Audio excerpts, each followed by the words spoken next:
معاهدة مدريد هي اتفاق وقعته إسبانيا والمغرب وموريتانيا في 14 نوفمبر من عام 1975.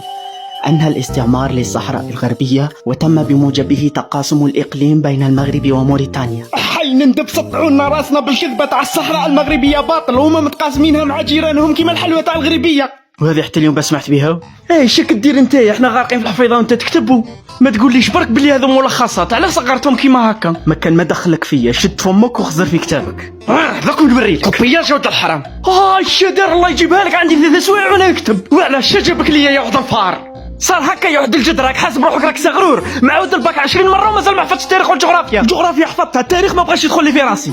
قارع شو وراسك على راك معصبو. شو هذا؟ نوض شو نقلبك ندير لك كونترول تكنيك.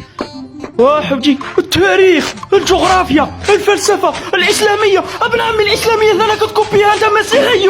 واللي حنا حتى ما تحشمش على اصلك. هذا السوايع اللي ديتهم في الكتيبة تاع ذا كوبيا شكون حفظت فيهم بورورو؟ وانت شو دخلك فيا؟ واش من مرقه حرقت لك شواربك؟ انت لا راسك فارغ وتقدر تحفظ، انا راسي معمر ومدمر. سمحوا لي بصح راكم كيما الزوايل في المكتبة تاع اللي سير رجعت كوري. اسمح لنا عباس الفرطاس ما خليناكش تقرا. خلاص اقعد وراك رايح. راني رايح نسلككم ونسلك روحي يا جماعة. قولوا والله عباس شارك راح دير؟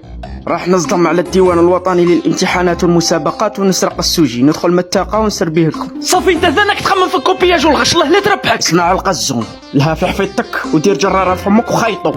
اسمع الفرطاس اليوم نفضحك كاع قدام الناس. قارع وين راك رايح؟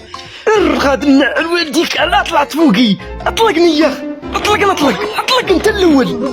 اديني معاك للديوان الوطني والله نداء إلى قاعدة الديجيتال تاع البكالوريا. إعلان هام، ما كاش العتبة هذا العام في التاريخ والجغرافيا. لازم تبدأوا الحفيظة تاعكم من الصفحة الأولى تاع الاسم واللقب حتى للصفحة الأخيرة تاع عطلة سعيدة. ولو كان تخدموا رسالكم شوية وتتبعوا المستجدات الراهنة تعرفوا باللي السوجي راح يكون حول قضية فلسطين وقضية الصحراء الغربية. توخذنا جماعة، أنا اسمي ولقبي ومازال ما حفظتوش. كيف ربي